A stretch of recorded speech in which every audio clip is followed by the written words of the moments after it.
Hello guys, Ram Ram प्रणाम। रह रह के मैं यूट्यूब से गायब हो जाती, पर मैं क्या करूँ।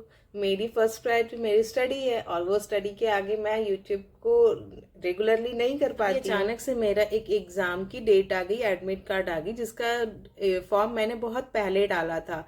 उस टाइम मैं उसका वेट कर रही थी कि अब मेरा एग्जाम होगा, अब एग्जाम होगा, पर उस टाइम हुआ नहीं। फिर मैं उसको भूल चुकी थी, मैं अपने ईपीएफओ की प्रिपरेशन में लग गई थी। पर अब अचानक से 2 दिन पहले उसका एग्जामिनेशन डेट और एडमिट कार्ड रिलीज हो गया है और वो मेरा एग्जाम 20 अप्रैल को है।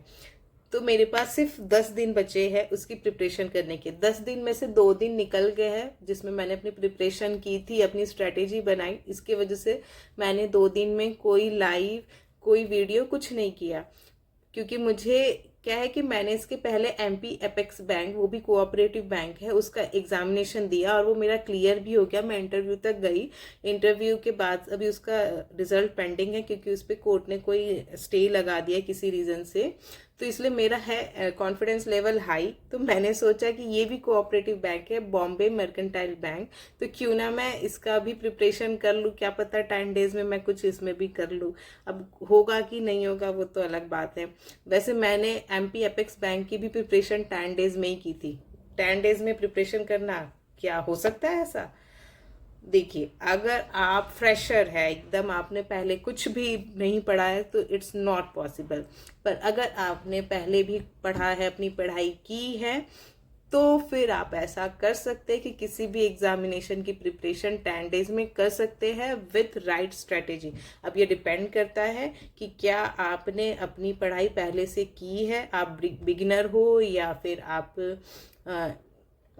एक्सपीरियंस होल्डर हो। तो मुझे तो बैंक के एग्ज़ाम का एक्सपीरियंस है।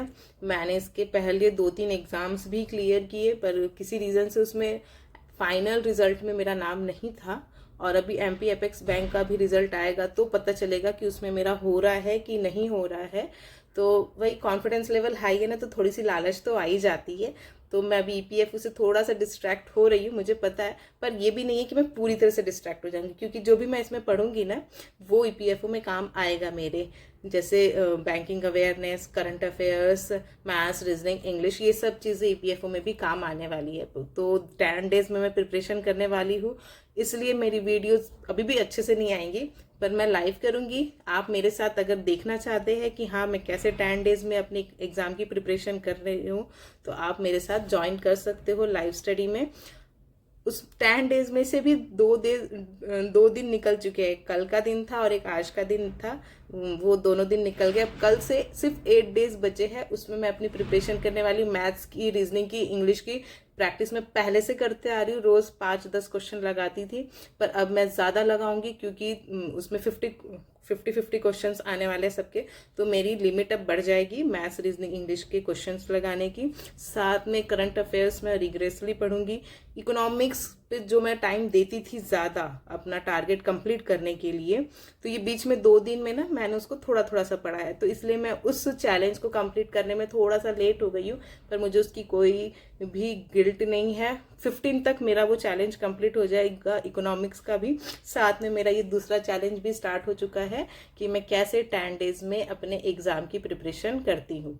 तो इट्स पॉसिबल, मुझे पता है मैं कर सकती हूँ, मैंने इससे पहले भी किया है। सो आप मेरे साथ ज्वाइन होके देख सकते हैं कि कैसे हम 10 डेज में एग्जाम की प्रिपरेशन करते हैं। अगर आप लोगों ने भी कभी किया हो 10 डेज में एग्जाम की प्रिपरेशन, तो आप मुझे अपनी स्ट्रेटेजी ज़रूर बताना कि कैसे हम कर सकते हैं। हो सकता है मुझे उससे और हेल्प हो जाए, हो सकता है मेरा ये एग्ज़ाम अच्छे से क्लियर हो जाए। तो आप मुझे ज़रूर बताना कमेंट में। ठीक है, चलिए फिर मिलते हैं लाइव स्टडी में कल से। Okay, bye bye.